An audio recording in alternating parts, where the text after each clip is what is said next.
Alright guys, it's Bucky and welcome to your 15th JavaScript tutorial, and in this tutorial, like I said, we're going to be going over a kind of more complex if statement. So in the last tutorial I showed you guys how to make a basic if statement, and we pretty much gave it a test, and if that test was true it ran a bit of code, but if that test was false then it didn't do anything. Well, now all we're going to be doing is telling it if it's false, instead of not doing anything, give it another option. So if it's true, do this. If it's false, do that. So before we said if it's true, do this. If it's false, do nothing. And now we're saying if it's true, do this. If it's false, do that. So pretty simple. We're pretty much making it do something no matter what. So let's go ahead and let me show you guys the basic syntax of this. In order to make an if-else statement, and that's what this is called, if-else, we go ahead and write our if statement, and we're going to give it a test right here. If that test is true, we're going to run this bit of code right here. Let's say we have document write and just write like I love hot pockets. Good enough. So now if this test is true, we run this bit of code. Just like we did before, this is exactly identical.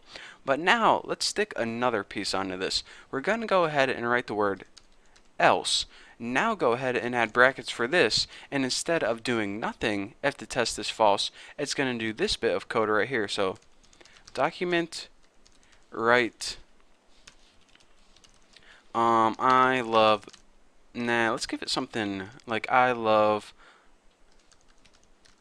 strawberry. So this is an unhealthy and this is healthy, so we got kind of a contrast going on there. So now let's go ahead and give it a really simple test. Let's just go ahead and test two numbers. Can't be easier than that. So if 2 equals 2, and remember, we can't use one equal sign, we have to use 2 because we only use one equal sign whenever we're setting a variable equal to a value.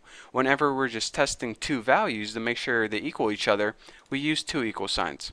So right now we're saying, alright, if 2 equals 2, do this. If 2 doesn't equal 2, do this. So let's go ahead and save it and refresh it and see what it says. I love hot pockets. So that's why the first one got executed. But what if they didn't equal each other? What if saying, alright, if 2 equals 65, well, we know that 2 does not equal 65. It just doesn't make sense. So it's going to say, alright, if 2 equals 65, do this. Well, it doesn't, so I'm not going to do that. So I guess I have to do this. I love strawberries. So let's go ahead and save this and see what we get. I love strawberries, just as we thought. So aside from having just two values equal each other, we can have two variables equal each other. For example, if we had var blue equal 43 and var red equal 76, then we can go ahead and we can test if blue is equal to red, which they aren't, so it's going to say I love strawberries right here. Check it out. I love strawberries. But if they are equal to each other, 43 and 43, whoa, not have 743. Check it out. I love hot pockets. So again, this is more common to compare two variables against each other. You can also take a variable and compare it to a number. If 43 equals 43, just like that, I love hot pockets. So aside from this, what you can do is you can use all your other comparison operators too. If 43 is not equal to 43, then let's see what happens. It says, I love strawberries. So you're saying, alright, if 43 is different than 43, do this. Well, I'm not going to do that because they're the same. So if they're the same, go ahead and do this. And that's why I print out I love strawberries. Now let's go ahead and test our greater than less sign and 587 and 43. So if blue is greater than 43, or let's go ahead and type red right there. So if 587 is greater than red, go ahead and do this. If 587 is not greater than red, go ahead and do this. So since it is greater than red and 587 is more than 43, it's going to go ahead and print out I love hot pockets if I go ahead and save that. Right there, I love hot pockets.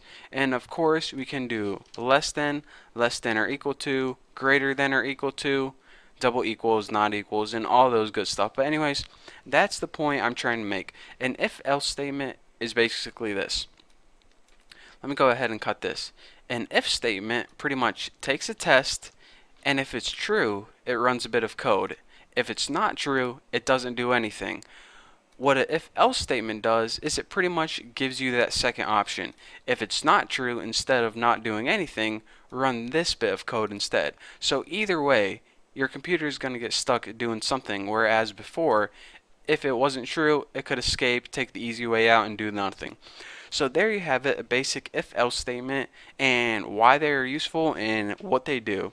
So don't forget to go over your comparison operators. Make sure you understand all of those and make sure you understand the basics of an if-else statement. You pretty much are giving your computer a decision. You're either going to do this or do this based on a test. So now that you understand that, you're ready to move on to the next topic, and that is, things might get confusing, but it's actually nesting. So things might get a little rough, but trust me, you need to understand the next topic. It's going to be extremely helpful to you. So thank you guys for watching. Don't forget to subscribe, and I'll see you guys later.